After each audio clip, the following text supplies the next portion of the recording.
সকালের নাস্তাটা বাসায় করলে কয়েক ধরনের আইটেম তো আর একসাথে রেডি করা হয় না। এইজন্য বন্ধের দিনে একটু আয়েশি নাস্তা করার জন্য যে আমরা কয়েক ধরনের আইটেম দিয়ে নাস্তা করব, আমরা চলে যাই কোনো একটা রেস্টুরেন্টে। আজকে আমরা চলে এসেছি উত্তরা ৩ নাম্বার সেক্টরের লাভলিনের দ্বিতীয় শাখায়। লাভলিনের দ্বিতীয় শাখার ওপেনিং এর দিন এসেছিলাম, তখন তো আর সকালের নাস্তাটা করা হয়নি। তখন দেখে গিয়েছিলাম যে নতুন নতুন অনেক আইটেম আছে এই শাখাতে।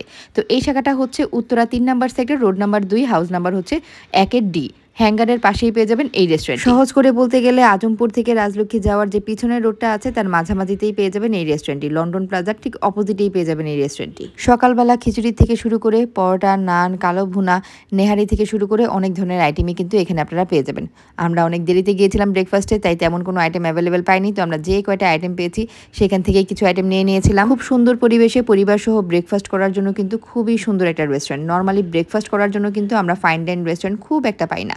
রেস্টুরেন্টটা সুন্দর, সাথে প্রাইসও রিজনেবল। এখানে পরোটা পাবেন আপনি ২০ টাকা থেকে, ভাজি পাবেন ৩৫ টাকা থেকে। অনেক ধরনের আইটেম আছে, নেহারি, কালো ভুনা, ব্রেন ভুনা, আরও অনেক আইটেম আছে। কিন্তু আমরা অনেক পরে গিয়েছিলাম, তো আমরা সব আইটেম পাইনি। আমরা শুধুমাত্র ডাল ভাজি, সবজি, হালুয়া এগুলাই নিয়েছি। সাথে মেজবানির ডাল গোশ নিয়েছিলাম। আমার কাছে মেজবানির ডাল গোশটা কিন্তু সকালের নাস্তাতে পরোটা দিয়ে খেতে বেশ ভালো লাগে। আমার কাছে ঝাল মিষ্টি একসাথে মিক্সড করে খেতে ভালো লাগে, এই জন্য ডাল গোশের সাথে আমি একটু হালুয়া মিক্সড করে পরোটা দিয়ে খাই।